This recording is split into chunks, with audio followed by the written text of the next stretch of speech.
If you have ever prayed the St. Michael prayer, you have prayed words written by the Pope in this episode. And according to the tradition of the Church, he wrote them because of something he heard.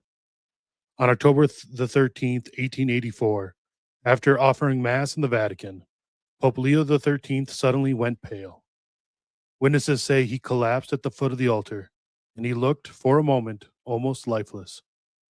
When he recovered, he told them what he had heard, a conversation between God and Satan, where Satan boasted that, given enough time and enough power, he could destroy the church. Then he heard our Lord grant the request and give Satan a century for the forces of hell to do their worst.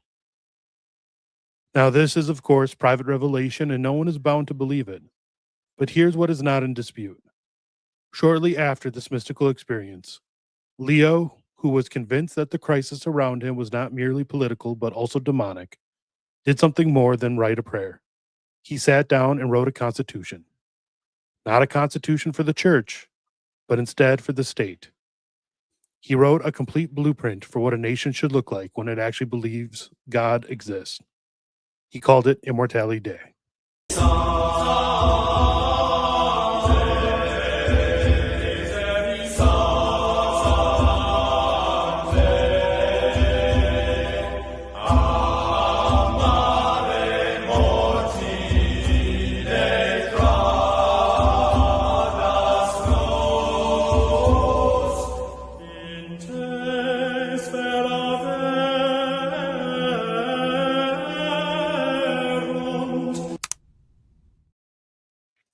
Kind of makes you wonder if Satan won sometimes.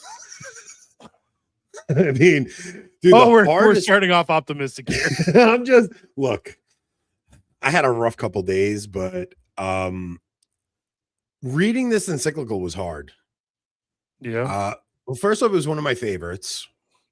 By far, like one of my favorites. Like I was like, holy cat, because you think to like Pope Paul VI writing Humanae Vitae, and you'll hear like modern Catholics be like, it was prophetic. It was prophetic. It was nothing. And it's like you go back and you read Humanae Vitae, and it's the weakest, like barely. It's just, I mean, it gets the point across, right? I guess. But when you read this encyclical, like almost everything Pope Leo XIII wrote was prophetic, first off. Like truly prophetic. And it makes me angry that he was never canonized. If I ever have a blessed like Pius IX.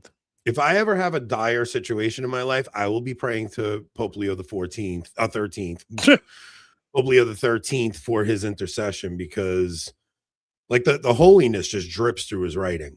You know, and his aching for the church and his aching for the world. And everything he wrote was so prophetic. And it's just every single warning he gives in this encyclical was ignored, not just by the state, but by the church. And it's rough, man, because I mean, not just ignored, you could say potentially like even turned on its head over Vatican II. Yeah. And it's like when you read this one, you're like, man, I would die a happy martyr for this Pope. You know, like I would lay down my life for this Pope, because he's just amazing, man. I don't know. I don't know. The hard part of this episode is going to be not to read the entire encyclical, because it's just banger after banger paragraph. And I have the whole last 4 pages highlighted, I think. Dude, it opens up talking about like Christian civilization or pagan civilization in the early church, and how their punishment, you know, like, and it's like, but if you believe that and you view that and say, yeah, God was giving the pagans their junk, because the people had always said like the church was the cause of the fall of the Roman Empire. And he's like, well, no, the fall of the Roman Empire was a chastisement by God for their unfit, for persecuting the church, persecuting the church, and for just being wicked pagans. And if you really believe that, then you have to see what's happening now as like we're on course for another chastisement because of what we're doing, but yeah. And that vision that Leo had, it just like, just even the fact that, like, where do you know where the lore comes from, like where the Like the legend from actual that? source for Yeah, like, does anybody ever know the source, or is it when, like, was that like a post conciliar trad thing, like where we invented it? You know what I mean? well, I mean, yeah, I don't know where the story itself comes from. I mean, he did write the St. Michael prayers, right? And there's multiple. There's the shorter version for the laity and a couple longer versions for use in actual exorcism. So, like, the The obviously the prayer prayer is legit, exists, and he did obviously. Yeah. write it, and he mandated it being said after church. So, but as far as the reason we've been told for why the prayer was written, I honestly don't know where that actual source directly comes from. I remember when Taylor wrote Infiltration, he said he couldn't find original sources for it. Right. He couldn't find original sources for that, and he couldn't find original sources for the quote about them, Pope Pius XII saying, I see them tearing down the altars and whatever quote that was. That's Yeah. another. Yeah, he couldn't find sources for that one either. But yeah, it's just this is a tough one. All right, so tonight on locals, we have so much stuff to do on locals tonight. Like, I think we should play Leo's clip of what he said about the SSPX. We have, I think during this episode, maybe we play the Vance clip, Vance being asked about Pope Leo, because it's kind of pertinent to like relations between church and state.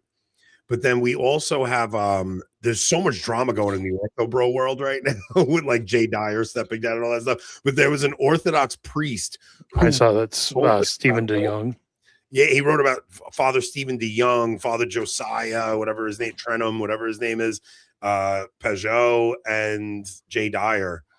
And he had some really interesting things to say, especially about Father Josiah's fake accent. It's kind of funny. It's kind of funny.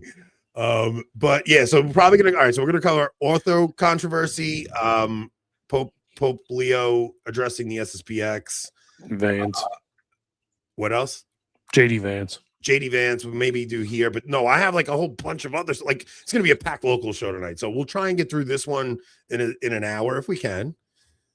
We'll see how that goes, because this is, I mean, all right. So, and also we're doing Rerum Novarum next, right, Rob?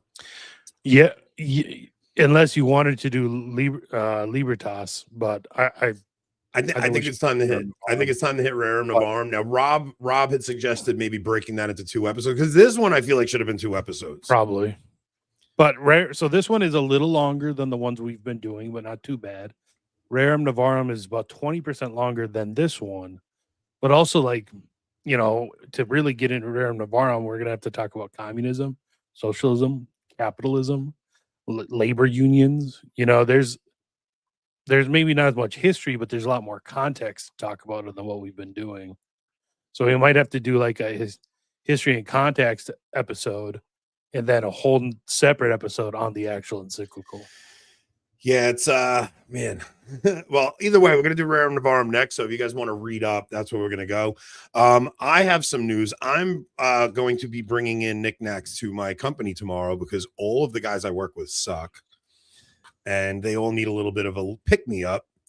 I lost my mind this morning on the job and screamed at everybody because they all suck. And tomorrow they're going to have a little bit of nicotine to put a little pep in their step. So if you also would like to have a little nicotine and pep in your step, go to knickknack.com, use code AB25% for 25% off your first purchase. Use code AB10 for 10% off all subsequent purchases. Knickknacks is a nicotine product. Nicotine is an addictive substance. But that's going to be the point as I throw these at my men tomorrow if they piss me off. So it's a good then that they Knickknack emailed me today and said if we wanted to have them send us more, they would. So they're going to have to. Can we put flavor requests in? Because you just tell them what you want. Yeah, tell. I mean, I'm out of what was it, tangerine that we loved? Well, no. I just like Grapefruit. all the citrus ones, man. I do like all the citrus ones, but Grapefruit's my grapefruit favorite. is my favorite. I'm out of that one, and I would like to get some more of those. So, Bobby says, oh yeah, so go to Nick now, and also I may just beat all my men with my Black Monk Rosary. So go to blackmonkrosary.com. Black Monk Rosary. First off, graduations are coming up. Great graduation presents, right? I get to pray the rosary on a Black Monk Rosary this weekend at my uncle's bedside a couple hours before he died. So, oof. Well, and it was the Luminous Mysteries, I assume. Absolutely not. No. Come on. I was gonna say it was on the Memento Mori Rosary, so it was perfect. Luminous Mysteries for sure. No, all right, go to Black Monk Rosaries and use code Avoiding Babylon and get 10% off at checkout. Bobby, this is actually a pretty cool comment because we're the new Rome waiting to be chastised. We made peace with the Persians and had a gladiator fight at the Emperor's Palace on his birthday. Pope Leo actually talks about us defeating the Mohammedans in this encyclical. It is just such a wildly good encyclical, man. So, all right, Rob, why don't you take us through the historical context and then let's dig into this thing. Okay. So if all of you who've been with us through the series so far, you already know a lot about Leo XIII, and you probably are starting to see kind of what he's doing with his pontificate. But just to remind anyone or catch anyone up, in episode 4, we did Attorney Patris. That's when Leo XIII rearmed the Catholic mind by bringing back Aquinas and rebuilding the church's intellectual foundation. That was kind of his first move. And the episode after that, episode 5, we did Humanum Genus, where he names the enemy, Freemasonry, and he pulls apart their whole philosophy and all the secret societies, and he shows the church how the city of man is being built around them. So that's his second move.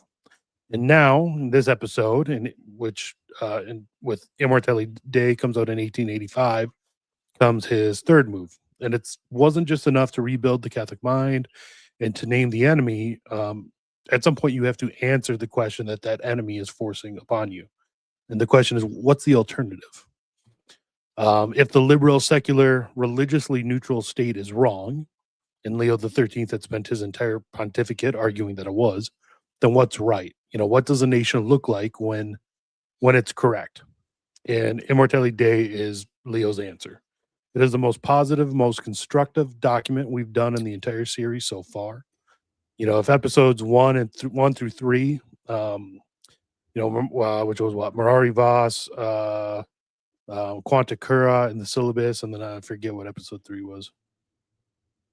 But if those were the church getting knocked down, episodes 4, 5, and 6 here are the church getting back up. And this is the one where the church, basically says this is how it's supposed to be done, how states should be run. But to understand why it had to be written, we have to kind of look back at the pressure Leo was under in 1885. By this point, he'd been a prisoner in the Vatican for 15 years.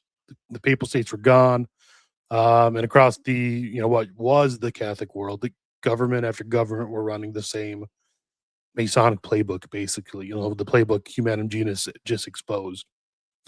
In France, the Third Republic was secularizing the nation, stripping the Catholic orders out of the schools, secularizing education top to bottom, driving the faith out of public life by law.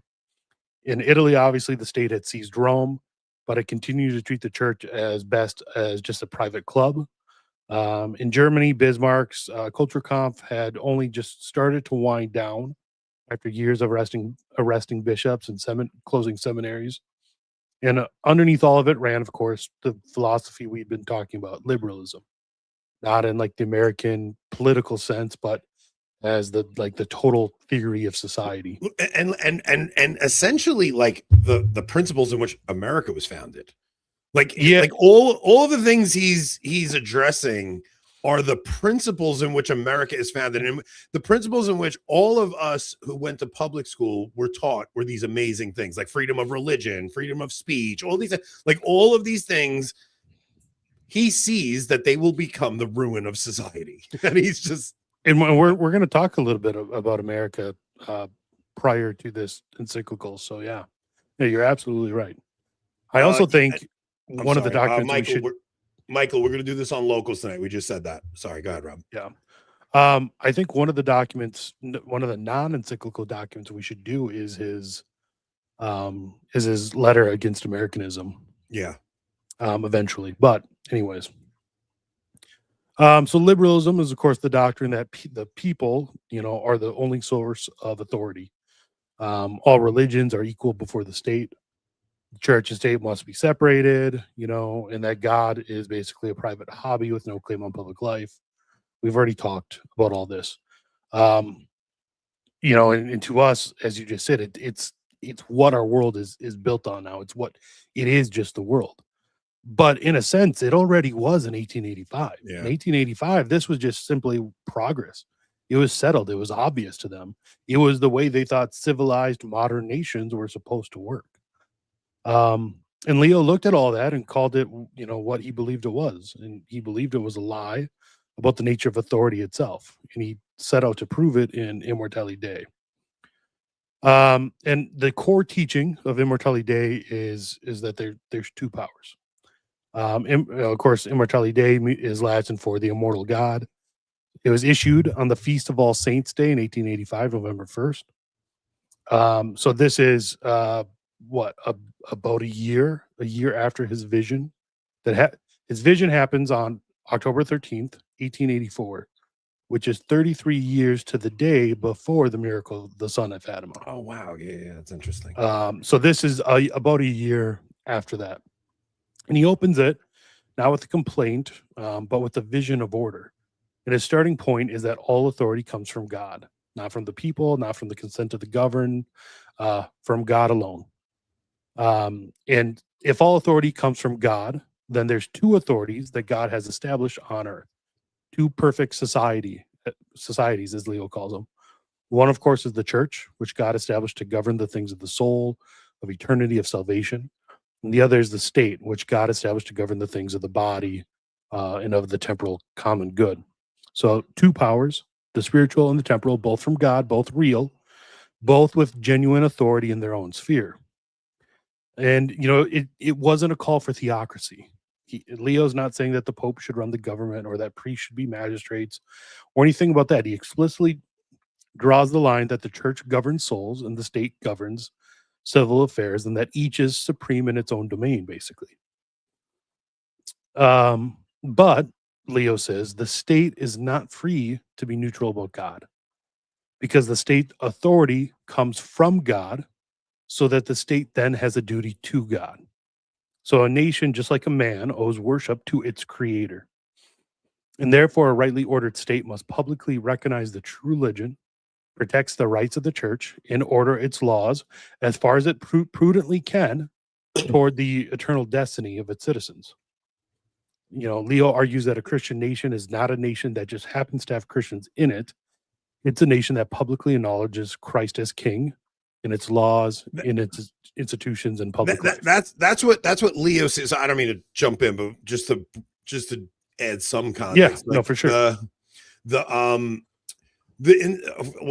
It's a premonition that Leo's having, where he's seeing the world governments around him no longer recognizing Christ as king, right? And he's anticipating what that means for the world, right? And then you end up with, like, Pius X ends up writing an encyclical about Christ the King and 11th. instituting the Pius the 11th. Okay, instituting the feast of Christ the King, because it gets so much worse by his time. But it's just a prophecy that Leo is seeing about to unfold. Mm-hmm.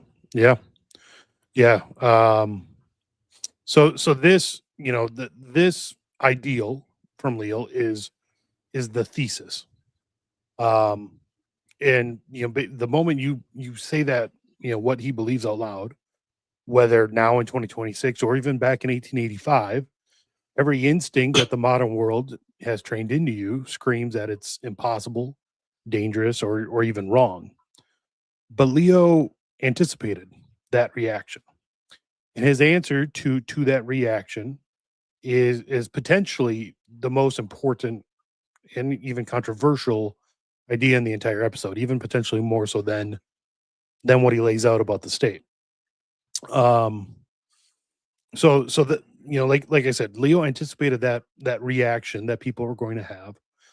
He was honest enough to face it. He's describing the ideal state, ideal Catholic state. But he's writing to a church that's scattered across, nations that are Protestant, pluralist, secular, or openly hostile to the faith. So he's writing to people in nations where the ideal isn't just unrealized, it's currently impossible. Yeah. So what is the Catholic supposed to do in a country that will never, most likely, never be a confessional Catholic state? Are they supposed to pretend? Are they supposed to revolt? Are they supposed to just despair? And Leo's answer, and it's not just his answer, it had been worked on for a couple of decades prior to this, by what was the funny French name Josh Charles said last episode? Dupanloup? Bishop Dupe? No, it was Dupanloup. Dupanloup. Yeah, it was. He's one of the theologians that was working on this, but the answer became known as the thesis hypothesis framework, and it's really one of the kind of the cleanest, slickest pieces of social doctrine the church has produced. And the rest of this, honestly, probably the rest of the whole series of encyclicals we're going to do really depends on people understanding it. And it's pretty simple. So the thesis is the ideal, right? So it's what should be the unchanging norm. And in this context, it's it's a confessional Catholic state that recognizes the true religion, gives the church her rightful place, and who may even limit the public spread of grave religious error for the good of souls. The principle underneath all that is the phrase, error has no rights. Yeah. Truth has rights, people have rights, but error itself, falsehood, has no positive claim on the public square. That the state exists to serve the truth. So that's the thesis, at least in this context. The hypothesis is kind of the concession to reality. It's the prudent application of when the ideal cannot be achieved without causing even greater harm. Harm like civil war, harsh persecution, complete anarchy and chaos. So, in this sense, the hypothesis in a pluralistic or non-Catholic society is, the church tolerating religious liberty, accepting a degree of separation between the church and state, not because it's ideal, but because it's the lesser evil at that point. It's basically kind of the medicine for this sick situation. I was thinking about this in light of the council, the Second Vatican Council. Right, and this will go right to it, actually, but yeah. Like, I was thinking about this in light of the Second Vatican Council, and I was thinking, like, what would happen if Leo XIV came out talking like Leo XIII, right? Like, it might cause total and utter chaos, And I was thinking, like, when Paul VI lays down his papal tiara, that concession, like, is that what's going on here? Is it basically like this is the only way the church is going to be able to function in the post-World War II world, right?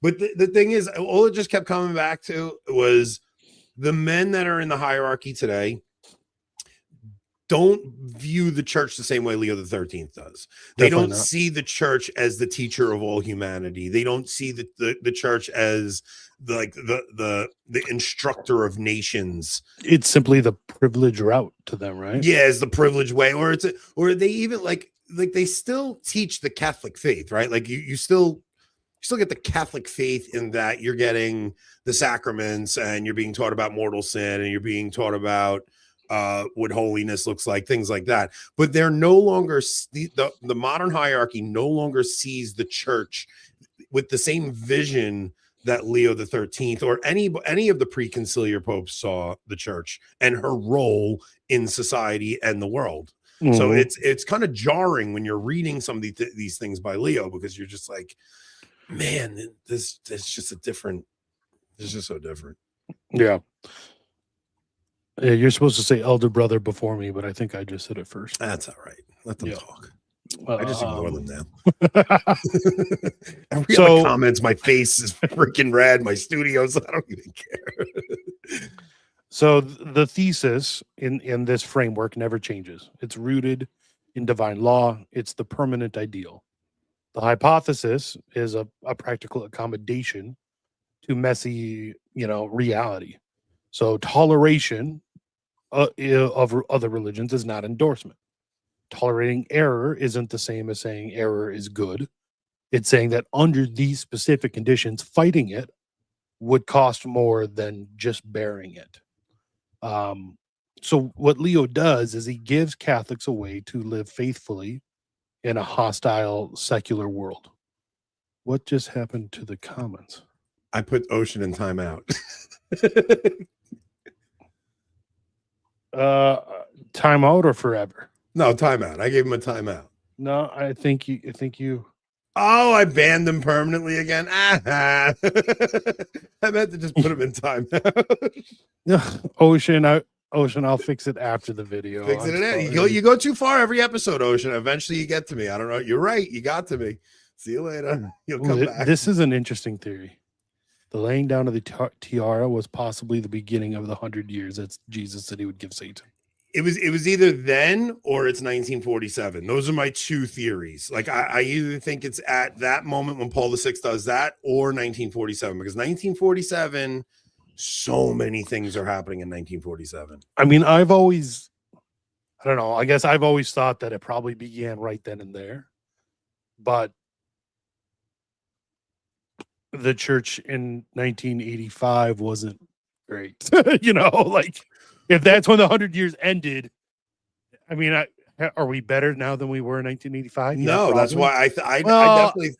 The 80s were like the worst of the liturgy. You know what I mean? Like, well, okay. So we were talking about this a little bit earlier too. So like you think, Leo the 14th's writings are on par with like JP2, or you think they're even better than JP2's? JP2 is a lot of what was it? Phenomenology, right? Yeah. And it's always just like too wishy-washy, feely weely sort of. So like you have a major drop off at the council, right? Like a major drop off where, I mean, at least you still do get Humanae Vitae after the council, which is like it holds the line. JP2, I don't know, man. If you read Veritatis Splendor, like he's at least like giving moral clarity in that, and he's like, he's reaffirming moral principles in it. Benedict, I mean, like these guys are all modernists. Don't get me wrong; they're all modernists. All of the post-conciliar popes are modernists, but Benedict at least like had a mind for theology, even if it was a little modernist. He at least was like a theologian, so he knew how to write. But there is a severe drop off with Francis to the point where it's like scandalous. Yeah. And then Leo comes, and Leo's not as scandalous as Francis, but it's the same thing. Like it's the same wishy-washy nonsense language that, like, yeah, right, he's not making exceptions for gay blessings, but it's still that same Tuco Fernandez. I was going to say, I think that's the common thread, at least right now, right? Yeah, maybe. But I do think there was another significant drop off once the Francis papacy started that I don't see. I don't know. Whatever. Well, let's finish. I mean, I'm not saying Leo the 14th is going to suddenly start writing Leo the 13th. It's hard to defend anything after the council after reading some of these encyclicals with you, man. It's like, I know. It's just so like I still don't think the Sedes are right, but I have a lot of empathy for their position, because you're just like, what? Like, man, this is such a drastic change. Yeah, it is. Where was I? Okay. Yeah. So with the thesis hypothesis stuff, Leo gives Catholics a way to live faithfully in a really hostile world without ever conceding that the hostile secular world is right. So he's telling Catholics, you can obey the laws of a religiously neutral republic. You can be a good citizen of your nation. You can still hold, that this arrangement is a wound. It's a concession to the fallen, to a fallen age. And it's not the way God ultimately wants nations to be ordered.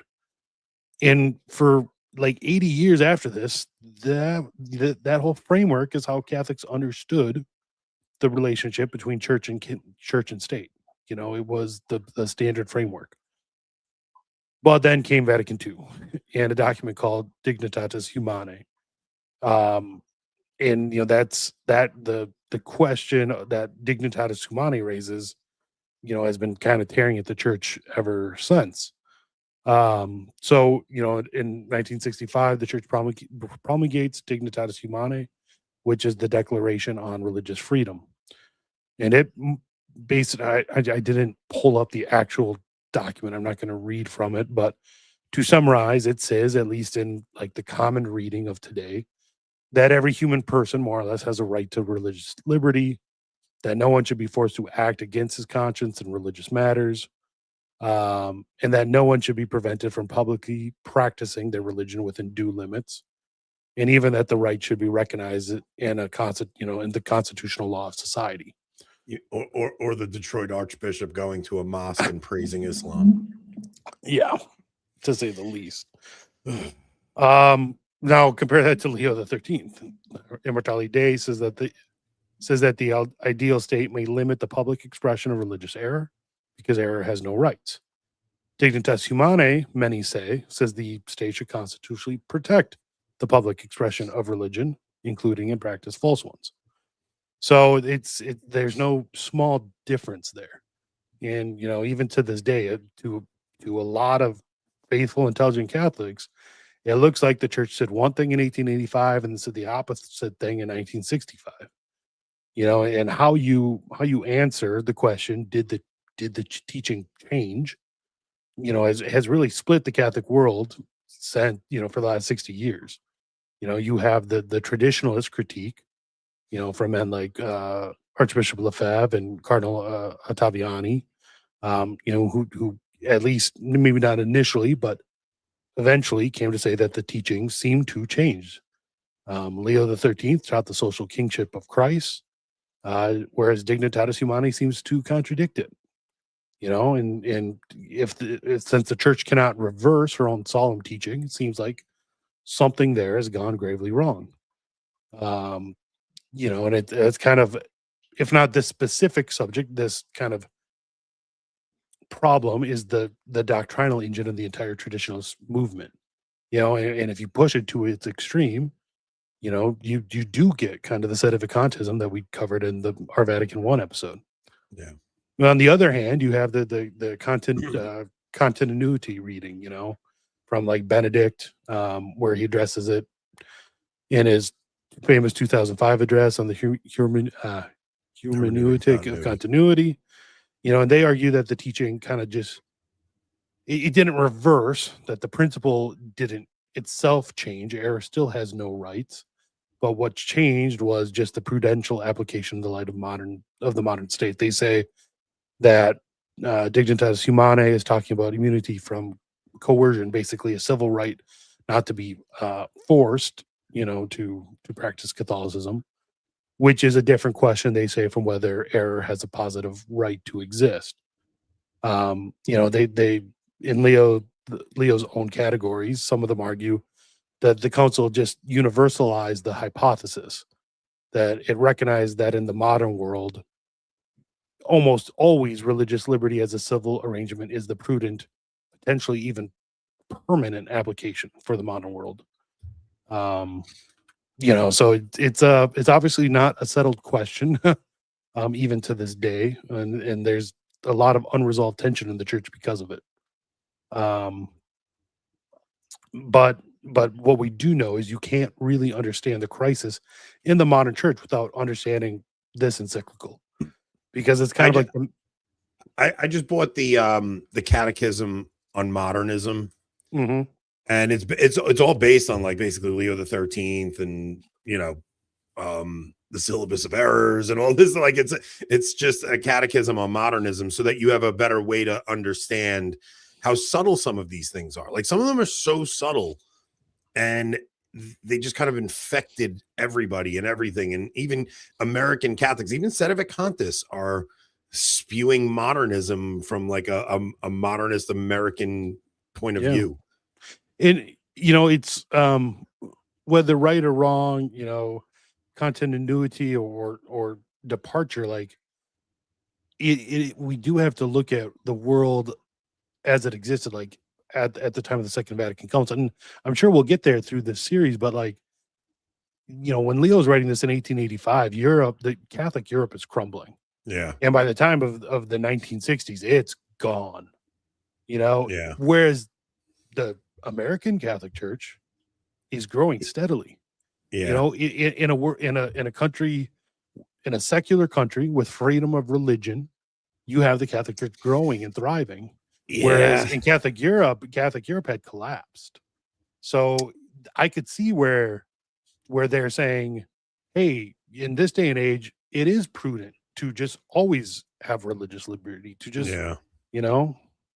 Yeah, because at least Catholics weren't being persecuted here. So they were viewing the revolution through the American lens instead of the French lens, right? We've heard Benedict even say that. Like the French Revolution was all about persecuting the church and taking away the church's privileges and trying to subdue the church, where the American revolution was kind of just like freedom of religion. Everybody just do what they want. We won't bother you. The state can't interfere with church matters, that separation of church and state, where Leo's lamenting the idea of the separation of church and state, but they're seeing the church flourish under these conditions of separation of church and state. I can like empathize with their perspective on it at that time, especially while the world is in total chaos in the 1960s. You have revolutions on the streets in America. JFK is assassinated. Like it's a wild time going on in the world. Well, that was years later, but still. Yeah, and it's important to realize, like, Immortale Dei sets in motion a lot of things. It kind of starts a chain reaction that runs through the next 100 years. 3 years after this, Leo promulgates his encyclical Libertas, which is kind of a deeper treatment of human liberty, where he defines true freedom against like the false liberal version of freedom. And that encyclical with Immortale Dei kind of becomes the backbone of Catholic political philosophy for the next 80 to 100 years. 3 years after that, in 1891, comes Rerum Novarum, which we'll talk about next time. So that's his encyclical on capital, labor, the rights of workers, and that launches modern Catholic social teaching as we know it.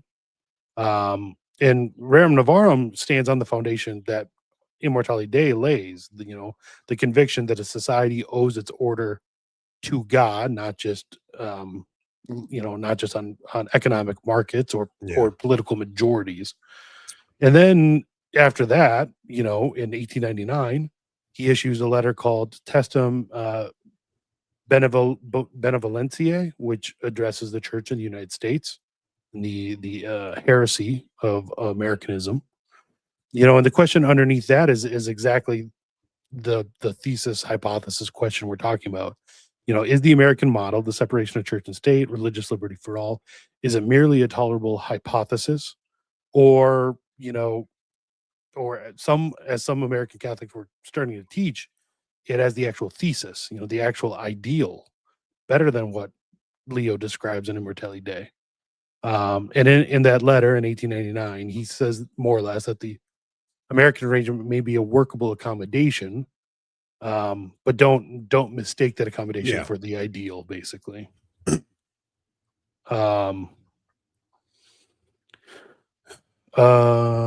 So yeah, every thread, whether it's in Libertas, Rerum Novarum, the Americanism controversy, the social kingship of Christ that Pius XI, later crowns with the Feast of Christ the King in 1925, the collision of Vatican II, every single one of those comes back to Immortale Dei here. Yeah, so that's basically it. He laments like the fall of Christendom in it. It's interesting, especially when he's talking about the revolutions in the 16th century and stuff. Like he's lamenting the revolutions that happened in Europe. Like you could see his heart is broken over what happened in Europe. So I think we're ready to get into the encyclical itself. Yeah, let's do it because this one's a doozy. So, oh man, I gotta go all the way back to the beginning.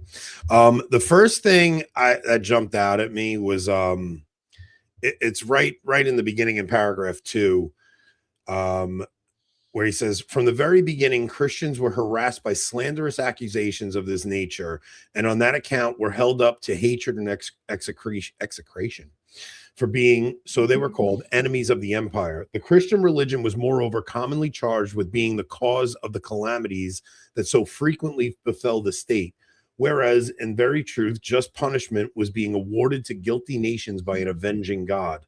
Like, you'd never hear a pope talk like the just punishments were being avenged, or being what did he actually say? He said in very true, just punishment was being awarded to guilty nations by an avenging God. And like I was saying earlier, like, if you believe that is what is causing the empire to fall, the Roman Empire to fall, what does that imply for us?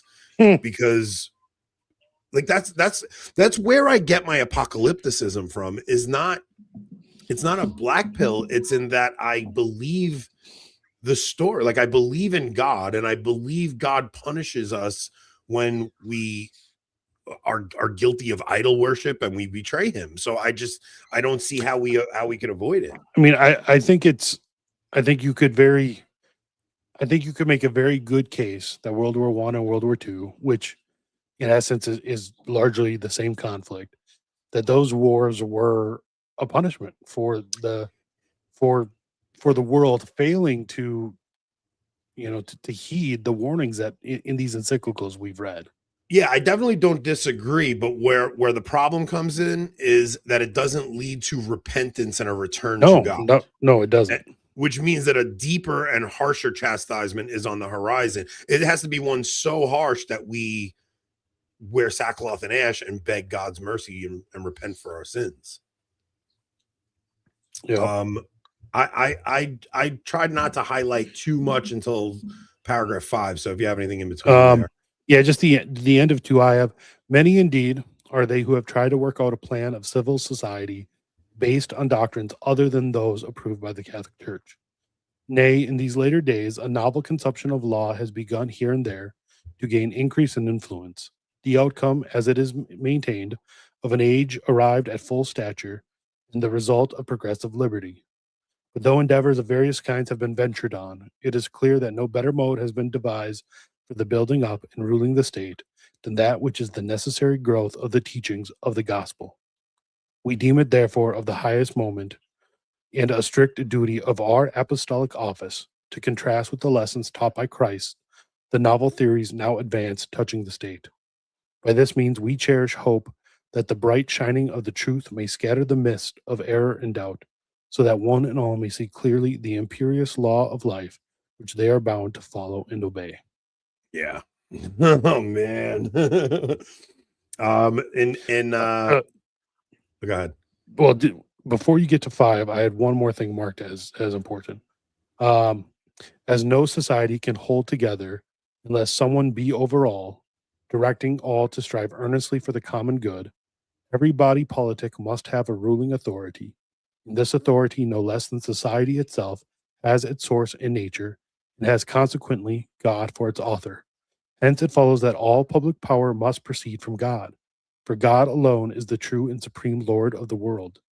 Everything, without exception, must be subject to him and must serve him, so that whosoever holds the right to govern holds it from one sole and single source, namely God, the sovereign ruler of all. You see, he's starting to see that they're not even following natural law, right?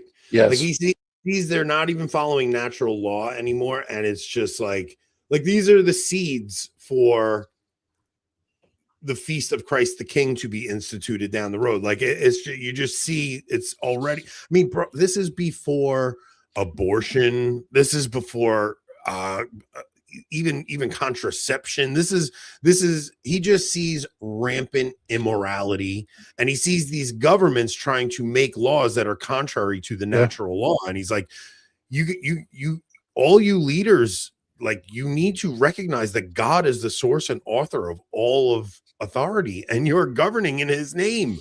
Mm-hmm. Man, like, because people like this idea of, oh, we're a government formed by the people, for the people, for the people and by the people. Like, he's saying that is wicked. Like, to have a government formed by the people for the people is wicked, because then it just becomes mob rule and Right. consent of the governed. And he's not saying that things like republics are inherently bad. Matter of fact, the very next sentence, he says, the right to rule is not necessarily, however, bound up with any special mode of government. It may take this or that form, provided only that it be of a nature of the government. Rulers must ever bear in mind that God is the paramount ruler of the world and must set him before themselves as their example. So he's saying, if you want a republic, so that's okay. If you want a monarchy, whatever, as long as whoever is ruling the nation understands that God is truly the ruler of the world. Yeah. And like I said, this is before 90% of the horrific things were put into law, like to actual, I mean, it's before gay marriage, before contraception, before abortion, before any of like the big doozies that come down the road. So all right, so then in paragraph 5, I highlighted but if those who are in authority rule unjustly, if they govern overbearingly or arrogantly, and if their measures prove hurtful to the people, they must remember that Almighty God will one day bring them to account. Like, this was so good. The more strictly in proportion to the sacredness of their office and preeminence of their dignity, the mighty shall be mightily tormented. Then truly will the majesty of the law meet with the dutiful and willing homage of the people when they are convinced that their rulers hold authority from God and feel that it is a matter of justice and duty to obey them. Like, this goes to the church authorities too, but Leo can't see that yet. Like, he doesn't see that this is going to end there also. They are convinced that their rulers hold authority from God and feel that it is a matter of justice and duty to obey them and to show them reverence and fealty, united to a love not unlike that which children show their parents. Let every soul be subject to higher powers. To despise legitimate authority in whomsoever it is vested is unlawful, as a rebellion against the divine will, and whoever resists that rushes willfully to destruction. This is why I'm hesitant to even really, like, all the stuff with our own hierarchy. It's like they're rightfully in those positions, so you have to tread so cautiously when even criticizing them and calling this one out and calling that one out, because it's a rebellion against the divine will, and whoever resists that rushes willfully to destruction. Well, and just 2 sentences later, he says, to cast aside obedience and by popular violence to incite to revolt is therefore treason, not against man only, but against God. Yeah. It's a hard one, right? Like, it's, well, even talking about our own, like, obviously, the church, but even talking about like our own nations, like to despise legitimate authority, like, is our current government, and I don't just mean like the Trump administration, I mean like our current form of government, does it hold legitimate authority? Yeah. If so, so every 4 years we have a civil war, essentially, right? And we're in civil war every 4 years when an election comes around. But no, you're right. Like, I had a guy that watches our show reach out to me recently, and he was like, I'm kind of struggling with all the Trump stuff because we're very critical of Trump. And he's like even King Henry, even Thomas, what the heck is his name? Thomas More. Thomas More, when he's going against King Henry VIII, it's like King Henry's doing these horrific things, and he still is like, no, my king, I love you, I would never, and it's like we do, even, you think about the way we talk about Biden and we talk about Trump, and it's like they're not, we talk that way because we know they actually don't get their authority from God. Like, they're just awful rulers that we have. One of the more difficult I guess threads running through my entire life was coming to terms with my father. The history he and I had together, our relationship, and stuff like that. Like I spent a good portion of my life despising him, Yeah.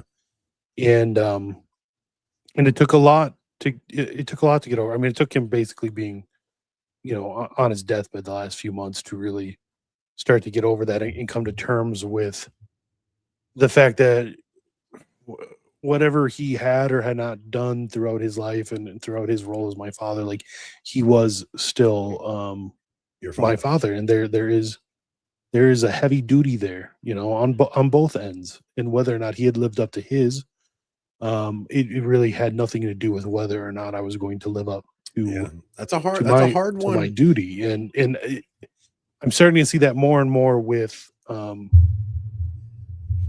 others in authority in our society. As the encyclical talks about, united to a love not unlike that which children show their parents. That should be how we view state and church authority. It's hard, man. It's really Yeah. hard when you got the rulers we have. But even just to flip on its head what you went through with your father, like one day you'll be in that position and you're going to Yes. make a ton of mistakes as a father. Yeah. Like you and I are going to make a ton of mistakes as fathers. And I've started to realize that as a father, starting to wonder what little things am I doing or not doing now that are my kids going to hold against me until they become parents and realize. Yeah, and like every little thing you do is imprinting something in them, and Mhm. like when I remember having blowouts with my wife and the kids witnessed them, and you don't know what that does to them. But and Right. then especially because the conversation came up recently about somebody in our comments had said there's this new thing where kids are doing no contact with their parents, right? And I've never been in that situation. I'm from a big Italian family. We have blowouts, we fight with each other, but we all make up after. But the thought of my kids going no contact with me because of some mistake I made is like, it's really hard. But it's something out of my realm. But I also know that there are some toxic relationships that you have to go no contact with because they're just poisonous, So it's like, but to your point about like being a father, like you'll one day be judged by the kind of father you are. Your father had to go face his judgment for the kind of father he was, but we still have the duty to honor and love our parents regardless of what they did. Like we have to, in the best of our ability, honor our mother and father because it's a commandment from God. Yeah. It's a hard one. Mm-hmm. The next one I have is in chapter 6, paragraph 6. You have anything before? No, we basically not, right? read up to that. Yeah. Since then, no one is allowed to be remiss in the service due to God, and since the chief duty of all men is to cling to religion in both its reaching and practice not such religion as they may have preference for, but the religion which God enjoins, and which certain and most clear marks show to be the only one true religion, it is a public crime to act as though there were no God. So too, it is a sin for the state not to have care for religion as a something beyond its scope, or as of no practical benefit, or as of many forms of religion to adopt that one which chimes in with the fancy. For we are all bound absolutely to worship God in that way which he has shown to be of his will. All who rule, therefore, would hold in honor the holy name of God, and one of their chief duties must be be to favor religion, to protect it, to shield it under the credit and sanction of the laws, and neither to organize nor enact any measure that may compromise its safety. This is the bounden duty of rulers to the people over whom they rule. For one and all are we destined by our birth and adoption to enjoy, when this frail and fleeting life is ended, a supreme and final good in heaven, and to the attainment of this very endeavor should be directed. Like, I don't know. I read that and I was thinking more of the church, like they have a duty. The willingness that the hierarchy had to just play loose and free with the rites and the sacraments and the liturgies of the church during that council, it really is just heartbreaking. We got the Australian watching us. I'm missing a couple of guys. You want to know what was freaking me out? Me and Rob both got the same play button. Mine looks like the size of a credit card, and Rob's looks like it's gigantic. It's not right. Yeah, that's just got to be perspective. There's got to be perspective. Did But you see got I ordered the other the second style one, of right? Yeah, I did. That's pretty cool. Yeah. Yeah, I should have ordered the second one. I Well, kind you of like still the can. other one better. You can order as many as you want forever, but yeah, I still got to figure out better light. Rob sent me a light, but the light's like $400 or something. I'm like, yeah, I'm gonna just make you people see my red face for a little longer. I'll get it. Just not yet. We got to build our savings back up. We kind of blew the savings on my new studio. So yeah, I think it looks good. I think well, with some tweaking, it's going to be awesome. The studio looks great. It's the lighting that I have to tweak and figure out. Like I just have to figure it out. Whatever. We've done this conversation 19 times. But, where do you have highlighted next? Because I tried not to highlight too much because the thing is so long. Right. So I jumped pretty far down after that. I went to 20. Oh, you went to 20. Yeah. Let's see if I have anything that I marked as particularly important. I have a lot highlighted before 20, but let's see if I have anything. This is kind of funny. Hold on. The play button size proportionable to how much each person does. Yes, Rob does the majority of work, therefore his play button is bigger. Okay, so in 17, he actually talks about marriage, and I thought it was. He says domestic society acquires that firmness and solidity so needful to it from the holiness of marriage, one and indissoluble, wherein the rights and duty of a husband and wife are controlled with wise justice and equity. Due honor is assured to the woman. The authority of the husband is conformed to the pattern afforded by the authority of God. The power of the father is tempered by a due regard for the dignity of the mother and her offspring. And the best possible provision is made for the guardianship, welfare, and education of the children. Yeah, the in chapter 20 is basically covering those same themes. Mm-hmm. And it's because like we take for granted that this is the moral order we live under. That husbands are good to their wives, that wives are good to their husbands, that fathers are good to their children. Like we take that for granted. That was not the way of the Roman.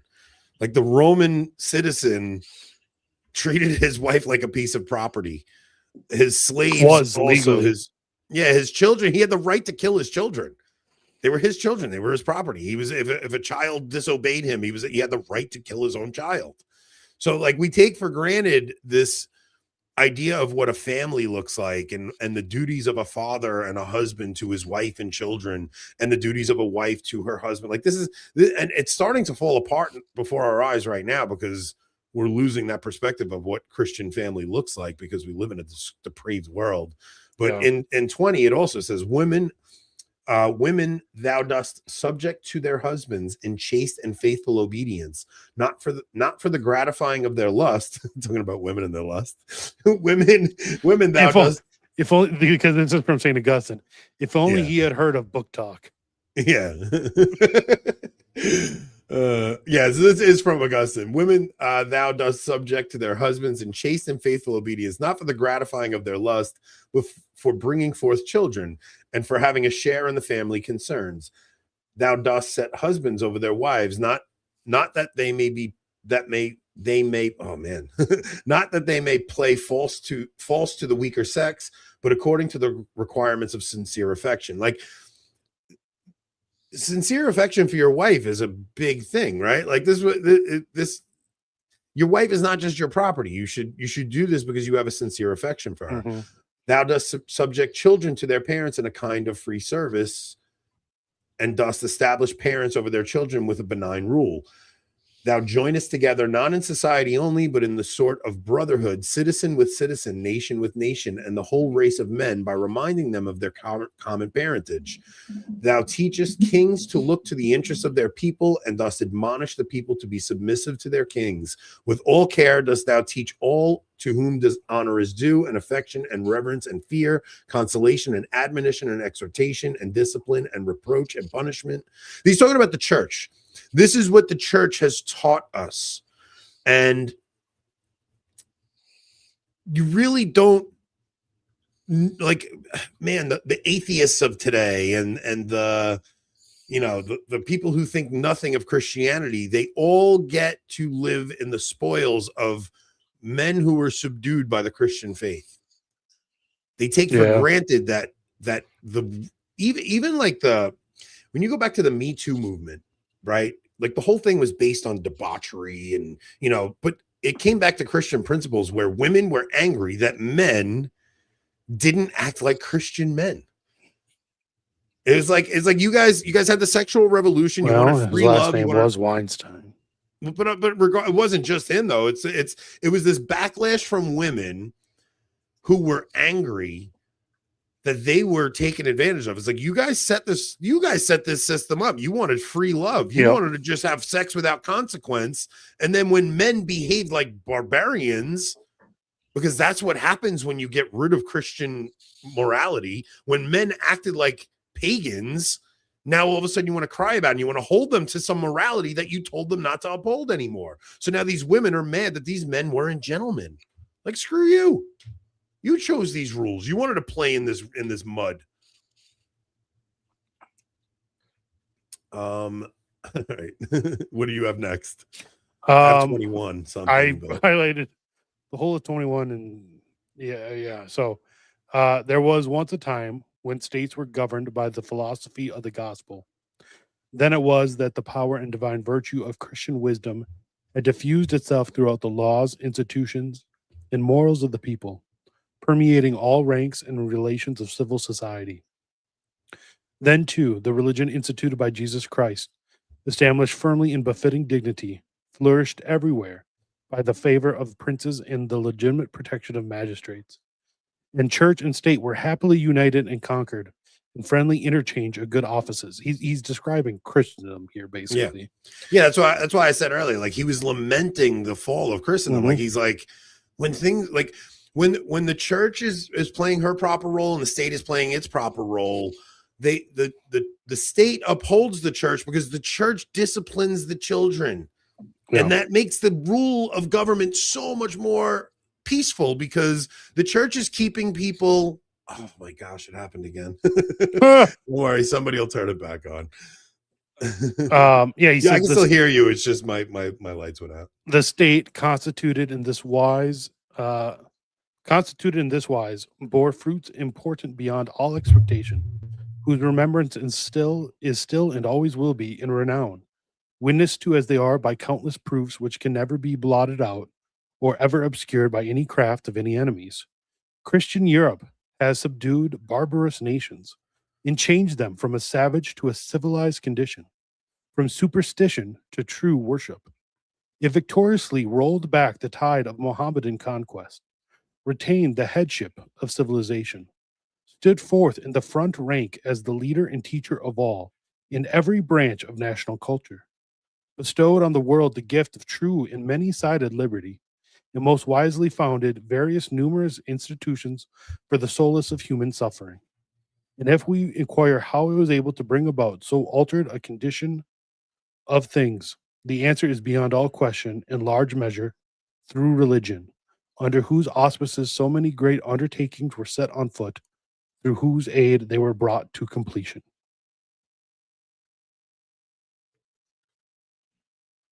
All right, you're gonna have to hang on because I can't believe. Okay, I have a lot. Okay, I'll just keep reading because I have it all highlighted. A similar state of things would certainly have continued had the agreement of the two powers been lasting. More important results even might have been justly looked for had obedience waited upon the authority, teaching, and counsels of the church, and had this submission been specially marked by greater and more unswerving loyalty. For that should be regarded in the light of an ever-changeless law which Noe of Chartres wrote to Pope Pascal II. When kingdom and priesthood are at one, in complete accord, the world is well ruled, and the church flourishes and brings forth abundant fruit. But when they are at variance, not only smaller interests prosper not, but even things of greatest moment fall into deplorable decay.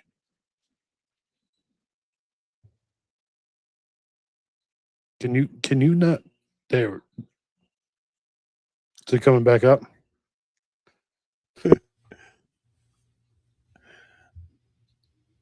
All right. It might take a second for my thing to boot back up. Okay. I'll read one more paragraph. Right. Yeah, sorry. Where are you up to now? I just finished 22. Okay, because in 23, I have like 9 things running on one outlet right now, and she must have turned on the vacuum or something. But that harmful and deplorable passion for innovation, which was aroused in the 16th century through first, this is like he's getting into the downfall. Protestant Reformation, Yeah. But that harmful and deplorable passion for innovation, which was aroused in the 16th century, threw first of all into confusion the Christian religion, and next, by natural consequence, invaded the precincts of philosophy, whence it spread amongst all classes of society. From this source, as from the fountainhead, burst forth all those later tenets of unbridled license, which in the midst of the terrible upheavals of the last century were wildly conceived and boldly proclaimed as the principles and foundation of that new conception of law, which was not merely previously unknown, but was at variance on many points, not only with the Christian, not only the Christian, but even the natural law. Like he's talking about America, essentially. Like these are all the principles in which America is, not just America, obviously, but like the things that we hold as like sacrosanct in our country are the very things that he's saying are going to like lead to confusion in the Christian religion, and by natural consequence invade the precincts of philosophy, which then will lead us to no longer obey even the natural law, which is exactly what happened. Yep. Yeah, like I even kept going. Like amongst these principles, the main one lays down that as all men are alike by race and nature, so in like manner all are equal in the control of their life, that each one is so far his own master as to be in no sense under the rule of any other individual, that each is free to think on every subject just as he may choose and do whatever he may like to do, that no man has any right to rule over other men. In a society grounded upon such maxims, all government is nothing more nor less than the will of the people, and the people being under the power of itself alone is alone its own ruler. Like that's a government by the people for the people. It's crazy how these things you think as an American are good, and then you're reading the Pope trying to show you where this stuff is going to lead. It's going to lead to chaos and men no longer following the natural law. Yep. What'd you have next? Just a lot. It is, yeah. I tried to skip as much as I could because it's so good. Like what did you just okay, you just did 24. Like I have 25, 26, 27 is the next one I have. all highlighted. Okay, let's read 27 then. Now when the state rests on foundations like those just named, and for the time being they are greatly in favor, it readily appears into what and how unrightful a position the church is driven. For when the management of public business is in harmony with doctrines of such a kind, the Catholic religion is allowed a standing in civil society equal only or inferior to societies alien from it. No regard is paid to the laws of the church, and she who, by the order and commission of Jesus Christ, has the duty of teaching all nations, finds herself forbidden to take any part in the instruction of the people. With reference to matters that are of twofold jurisdiction, they who administer the civil power lay down the law at their own will, and in matters that appertain to religion defiantly put aside the most sacred decrees of the church. They claim jurisdiction over the marriages of Catholics, even over the bond as well as the unity and the indissolubility of matrimony. They lay hands on the goods of the clergy. I want to stop you there. Like, man, there's so much there.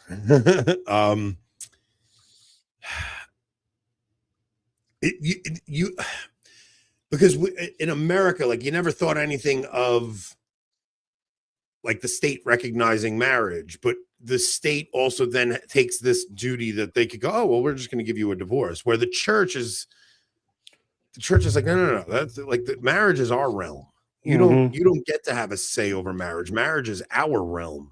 And the government is basically like, well, the church does what it does, but we're going to give you a decree of divorce. And the church sees that where this is heading. And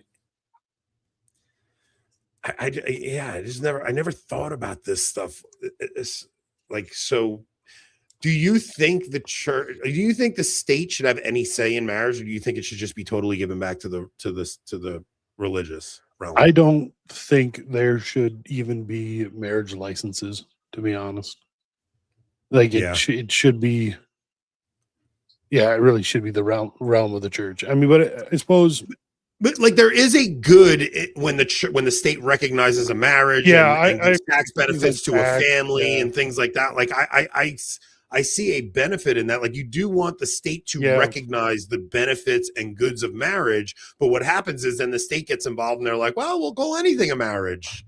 So I like the average person looking 25 years ago would have never thought anything of this stuff. Maybe go back before no fault divorce or something, like, before 1970 or whatever.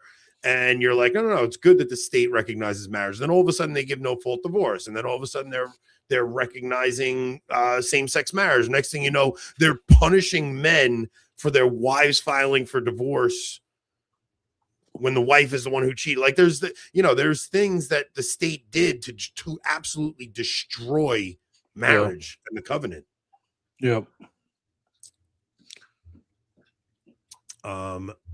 yeah. Wait. So I was saying, Edward had a good comment. So like it's good to encourage marriage, but with how much the state has screwed up marriage, encouraging divorce and screwing over men, I'll pass on the tax breaks. Yeah. Well, the thing. So Joe Diodati says, could you imagine the state recognizing baptisms? Currently, no. That right?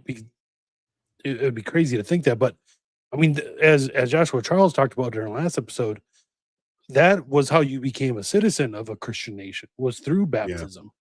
Yeah. You weren't really a citizen unless you were a baptized, Catholic. So in France, you can't get married in the church until you have a government wedding, which is not a valid wedding. So like, the church wedding isn't licit or legal on its own. It's like, but that's in America too. Like, America, you could get married in a church, but you need a government witness there. Like, if you just went and got married in a church, it wouldn't be a legal marriage. Right. Appreciate you, man. Thank you. You know what it is? It's an in-depth series. It's an in-depth look at this stuff, and we're trying to do something that's of substance and still pertaining to the Catholic faith. And we're dealing with the current crisis by looking back at the things that were coming down the pike. These shows are never going to be huge. We just don't care. Like, honestly, I'm at a point where I don't care if they're big. I'm enjoying it. Like 5-10 years from now, like our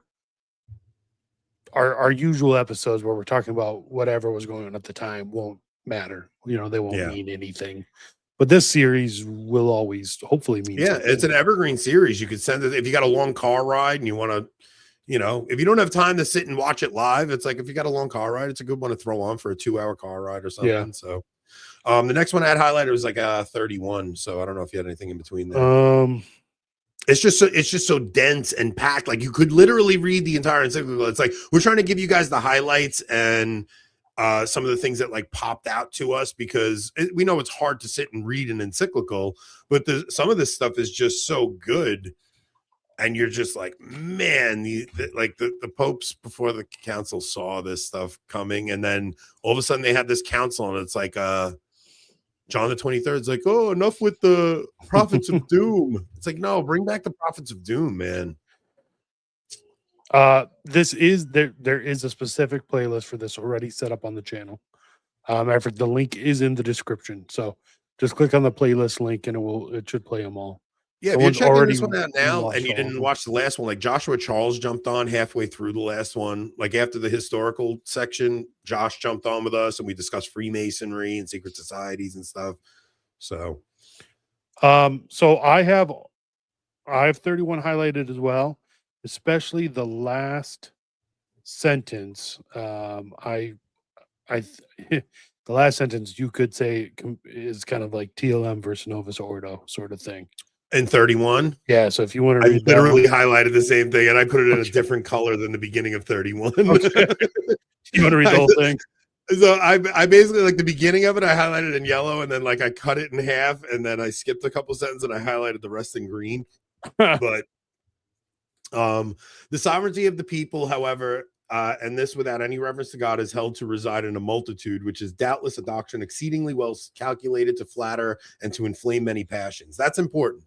Like the sovereignty of the people, and it's meant to inflame passions. Well, that they're bribing you with your own vote, basically. Yeah, and that's yeah, and it also makes like selling offices of the state, like a thing. But it inflames passions against each other, so you're no longer seeing. You're like, think about the division between Republicans and Democrats. It's kind of crazy, so you were drawing in your book like a prot girly. Yeah, with different colors. Well, no, so me and Rob have this app called Voice Note, or is that what it's called? I actually don't. I've been reading them, but I listen to the audio of them on my way home from work, and then because I want to listen to it first, and then I go back and I reread it, and it lets you highlight it and stuff. So, yeah. All right, so where I went next is, indeed, from the prevalence of this teaching, which is, the sovereignty of the people. Indeed, from the prevalence of this teaching, things have come to such a pass that may hold as an axiom of civil jurisprudence that seditions may be rightfully fostered. For the opinion prevails that princes are nothing more than delegates chosen to carry out the will of the people, whence it necessarily follows that all things are as changeable as the will of the people, so that risk of public disturbance is ever hanging over our heads. I mean, we see this even with Trump when he didn't follow his campaign promises, how crazy everybody went, to hold, therefore, that there is no difference in matters of religion between forms that are unlike each other and even contrary to each other, most clearly leads in the end to the rejection of all religion in both theory and practice. So, like, the idea that you believe what you believe, I believe what I believe, it ends in the rejection of all religion. Yeah. And it ends in atheism. And this is the same thing as atheism. However, it may differ in it from name. Men who really believe in the okay, go ahead. This next part, as you read this is what I had in green. I like this. Sounds like the TLM verse Novus Ordo here. Men who really believe in the existence of God must, in order to be consistent with themselves and to avoid absurd conclusions, understand that differing modes of divine worship involving dissimilarity and conflict, even on most important points, cannot all be equally probable, equally good, and equally acceptable to God. That was like, which is why they are freaking not budging with the SSPX, which is why they had to give us Traditionis Custodes, because you can't have those two things being upheld as two forms of the same right? Like Benedict says the extraordinary form and the ordinary form. Like, you can't, because when you put them side by side, one is basically a mockery of the other, Yeah. I mean, he says differing modes of worship involving dissimilarity cannot be equally good. I mean, it's just logical. Yeah. If they're not the same, they can't be equal. It's just how it works. It's like, oh man, so too the liberty of thinking and of publishing whatsoever each one likes without any hindrance is not in itself an advantage over which society can wisely rejoice. So, like, freedom of the press is not something you should be praising. I mean, it can work good in some cases, but then in others, it's like book burnings should happen. There should be a list of banned books that Catholics should not read because they're poisonous. Mm-hmm. They destroy your soul. On the contrary, it is the fountainhead and origin of many evils. Liberty is a power perfecting man, and hence should have truth and goodness for its object. But the character of goodness and truth cannot be changed at option. These remain ever one in this. Can you imagine can you imagine Pope Leo XIV talking like this? I can't. Yeah, I can't imagine any pope since the council or any none pope in our lifetime. Probably for the next 80 years talking like this. These remain ever one and the same and are no less unchangeable than nature itself. If the mind assents to false opinions and the will chooses and follows after what is wrong, neither can attain its native fullness, but both must fall from their native dignity into an abyss of corruption. Like, this is a prophecy. It's a legitimate prophecy. Whatever therefore is opposed to virtue and truth may not be rightly brought temptingly before the eye of man, much less sanctioned by the favor and protection of the law. A well-spent life is the only way to heaven, whither all are bound. And on this account, the state is acting against the laws and dictates of nature whenever it permits the license of opinion and of action to lead minds astray from truth and souls away from the practice of virtue.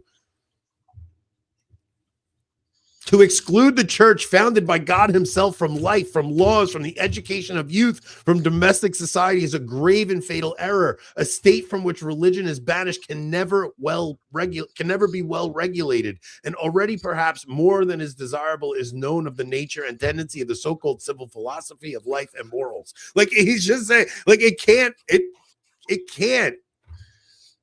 It's not going to be well. Like our fate in America is destruction because of the principles we're founded on. Like there's no way around that. It's not you can't put a timestamp on it, but it is bound for destruction because of the principles our country was founded on. I think we have a crazy prod in the comments. Please be smart. Stop talking to demonic spirits pretending to be the Lord Jesus Christ. I also for Thursday's show, I found a Protestant podcast losing it over Father Ripperger. Oh, that's gonna be good. And we're gonna cut clips and we're gonna go over that on Thursday, I think, because it is just hilarious. These guys think that the intelligence agencies, the CIA, were all founded by the Knights of Malta. I'm like, wait, which are the Knights of Malta, are the Knights of the Knights Hospitaller from the Crusades. They think the Roman Catholic Church is in charge of the American intel agencies. It's like they think Rome is the Jews. It's amazing. It's like, well, they worship like, the Jews. No. You guys got it backwards. The CIA is the boss of at least of Vatican II, probably. Yeah, there's a lot going on there, but all right. So what do you got next? I got 34. That's funny. You and I highlighted almost the exact opposite paragraphs. Which is good because that means you got an insight from something and I got an insight from something. I know, but it means we have the whole dang thing to talk about. I know it is going to make this difficult, but I got 34 because he highlights Morari Voss and I was just reading this paragraph to my wife earlier because whatever, you read yours and I'll get Well, no, I don't have anything till 36, so you go. Okay, so 34 is doctrines such as these, which cannot be approved by human reason and most seriously affect the whole civil order. Our predecessor, the Roman pontiffs, well aware of what their apostolic office required of them, have never allowed to pass uncondemned. Thus, Gregory XVI, in his encyclical Morari Vos, dated 1832, August 15th, inveighed with weighty words against the sophisms, which even at this time were being publicly inculcated, namely that no preference should be shown for any particular form of worship, that it is right for individuals to form their own personal judgments about religion, that each man's conscience is his sole and all-sufficing guide, and that it is lawful for every man to publish his own views, whatever they may be, and even conspire against the state.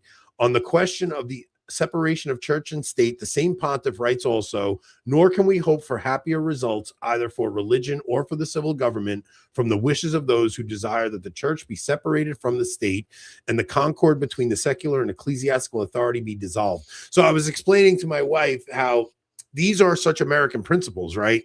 Yeah. That freedom of religion and everybody has a right to their own conscience, to the point where even our own hierarchy will say things about freedom of conscience, like your conscience is the primordial Christ, which is true, but the way they use it, it's like somebody without a properly formed conscience can not be sinning, even though they're doing something horrific if they are following their conscience, and it's a vile thing to think, but Leo's pointing out that this is actually going to lead to the destruction of your society. Yes. And oh man, wait, hold on. It is clear that these men who yearn for a shameless liberty live in dread and of an agreement which has always been fraught with good and advantageous alike to the sacred and civil interests. To the like effect also, as occasion presented itself, did Pius IX brand publicly many false opinions which were gaining ground, and like all of this stuff. This is before the communist revolutions really take hold, right? So like Rerum Novarum is written in response to those communist revolutions, but he sees it on the horizon. Not in response. I mean, the first communist revolution is until 1917. Oh, okay, but he sees the ideas. But it's written in response to Marx and Engels' Communist Manifesto, which had been published. Yeah. So the revolutions haven't happened yet, but these ideas are popping up, and he's starting to see that, like he sees this is just going to be calamity upon a calamity, and it's just going to end in ash, all of it. Mm-hmm. Did you have anything before 36? No. So on Twitter earlier today, I made the quip that Leo XIII might convince me that I should actually vote again. And that's because he says here, neither is it blameworthy in itself in any manner for the people to have a share greater or less in the government. For at certain times and under certain laws, such participation may not only be of benefit to the citizens, but may even be of obligation. So, okay, so I think he's assuming that elections aren't rigged. Right. He's assuming elections aren't rigged, right? But he's also looking back to how Christendom formed in the first place. Yeah. And the way Christendom forms in the first place is the church does her thing, converts souls, and those souls actually like you eventually get people of power who are in the Senate and they are in these positions of civil authority who now have a formed Catholic conscience, and they get to start adjusting the way things go. So I think he's almost looking at it in respect to, yeah, look, if you're a Catholic and you can have a role in civil government, that's actually a good thing because it can bring about good fruits, just like it did in the early church as Christendom is being formed in seed form, This is probably a good time to play the clip of Vance when they asked him about his disagreements with Pope Leo. Right now, you think? Yeah, I think this is a perfect time to do that. Okay. Let me find it real quick. This is kind of what Leo XIII is talking about, right? Neither is it blameworthy in itself in any manner for the people to have a share greater or less in the government, right? So now we have a Catholic vice president, but he's in disagreement with the Pope to some degree. But the way Vance handles this goes to this encyclical, really. Like Vance is able to just kind of write off the Pope. Go, look, I think the Pope does his thing, and we do our thing. We have separate roles, and it's only that way because Vatican II made it thus. Like it's only that way because Vatican II made it that way. But there was a time where if you were a Catholic, I'm sorry, you were subject to the Roman Pontiff.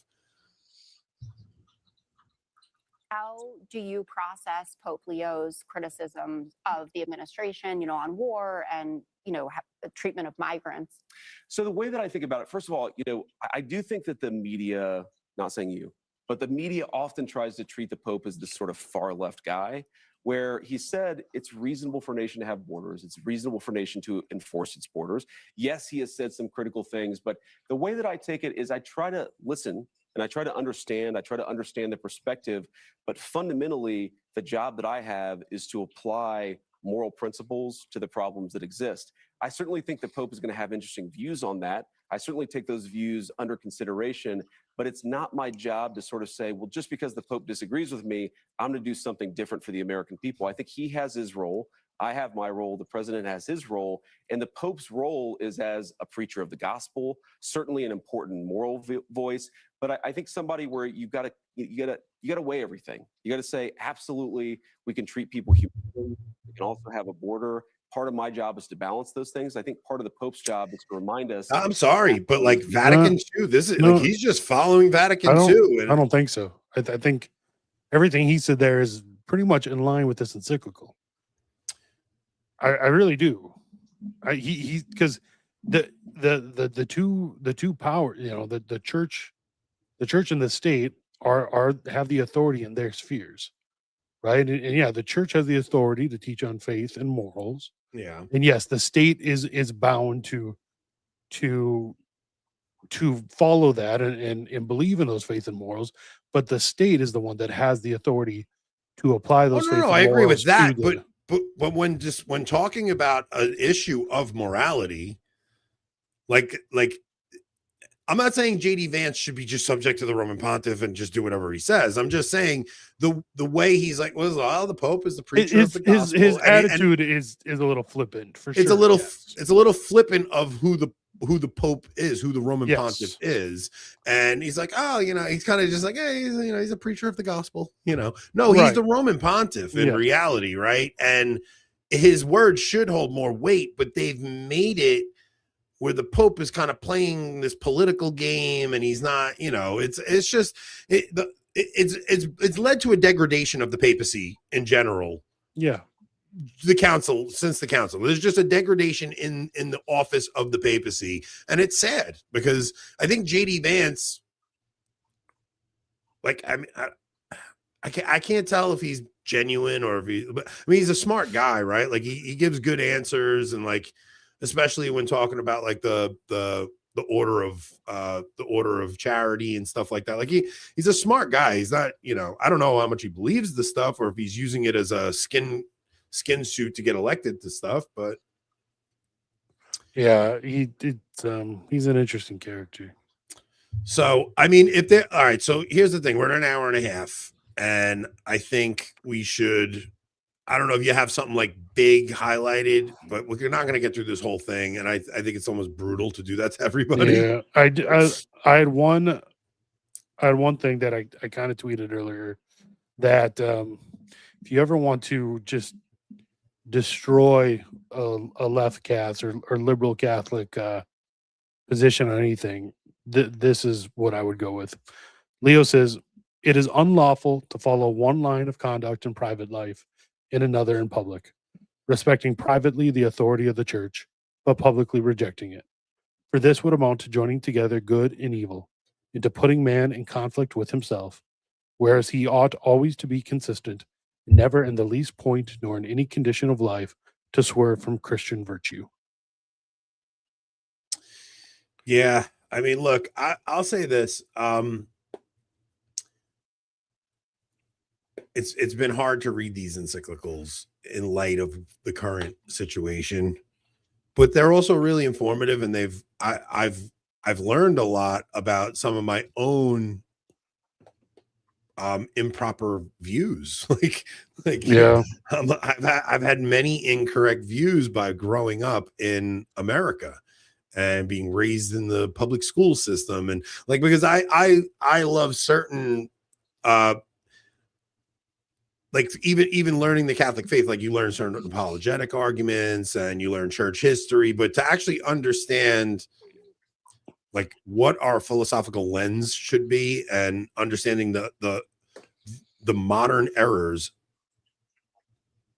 it's I don't know, it's been pretty important for me. Yeah, you're right, where it's hard to read the sort of things we used to hear from our popes. And compared to what we hear now, there is definitely a sense of discontinuity there. But on the other hand, like, I wouldn't say it is somewhat, in a weird way, comforting to also realize, like, the crisis of the modern age isn't as modern or new as we like to think it is. Yeah. Like yes, the way the church has handled things since 1960 is way different than how they were handling it in 1860. But they were both fighting against the same struggles. In a sense, it's made me realize that, at least for the vast majority of the churchmen at Vatican II, they probably really were doing what they thought. They saw a century of how the church had handled it, and it just didn't work for whatever reason, right? Leo XIII, is as amazing as this encyclical was, it didn't stop the march of liberalism. What I'll tell you, what it's given me an appreciation for is Marshall's thesis, infiltration. Infiltration. I mean, this stuff has, it's not some drastic thing that happened at the council. No. It was a slow infiltration of the church, and it's just gotten so pervasive in the minds of men. And it's less an infiltration of people. I mean, sure, there are obviously bad actors, but it is definitely it's more of an infiltration of a worldview, of an worldview, a philosophy. 100%. It's just this pervasive, toxic poison that has infected the minds of all of us. All of us, like, we're not exempt from it. No. We're learning this stuff as we're going and going, holy crap, I didn't even know this stuff was bad. And it's all because we didn't listen to the warnings of the popes who came before. Mm-hmm. So it's been really good. We're going to jump into Rerum Novarum next. We'll see how that one goes, because hour and a half is a long time for these shows. So maybe we'll break that one into 2 hour-long episodes. Yeah. Plus, it will give us at a future date the ability to splice them together and release it when we don't want to do an actual episode. Make a super cut of it later.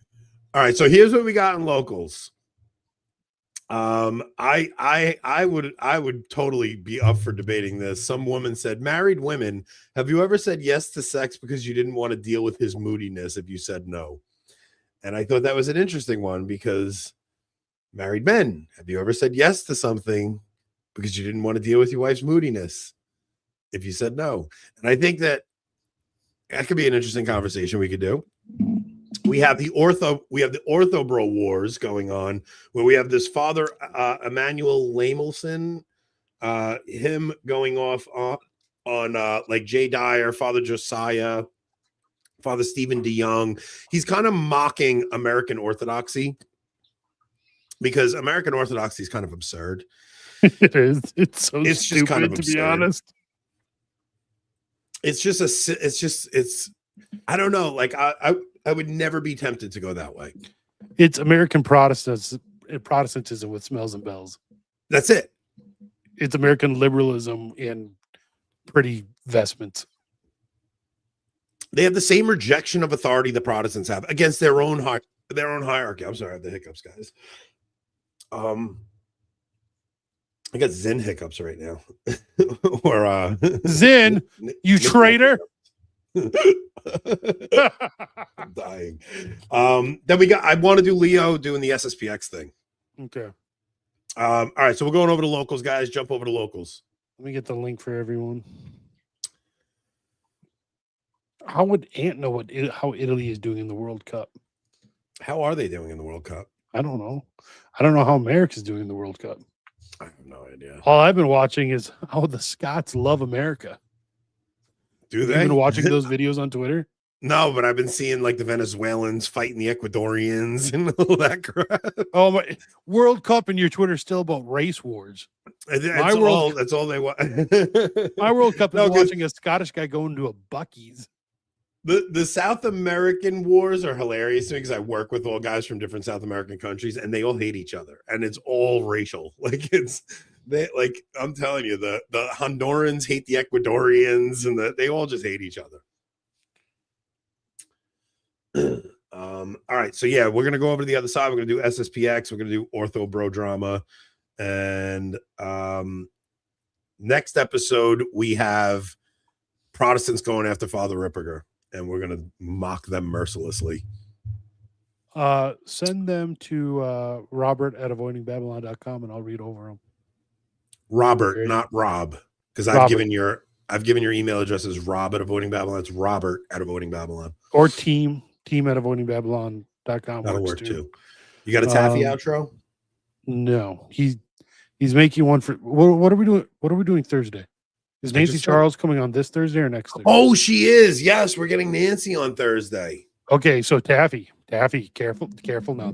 Careful, but you have to make a Nancy Charles intro somehow. Now, careful, because we love Nancy. So it would be best just to do one making fun of her brother. I think that's safest. Oh, we're gonna get her to spill the tea on Josh. I want to know. I'm gonna go Nancy. I know you think you wanted to talk about like what it's like to be under the current how was as a 10-year-old Josh. We wanted to know What kind of an a-hole is he to work for? That's right. She does work for him. Can you imagine how much of a perfectionist he is? Oh, he is the bossiest perfectionist got- on earth. That poor girl. He's got to be a Oh. drama queen, right? Oh my gosh, you have no idea. Oh my goodness. I can't imagine what that poor girl goes through. All right, we'll see you guys on the other side. What am I going to play? That's like, oh, Jamie, you suck. I'm Just sorry. like hit the post, man. Like that's like the out. Man, I don't know. Throw some Enoch on. We did the Asian one, right? We already did that one. That was funny. We can't do Enoch because then he'll get part of the cut. We'll just do this.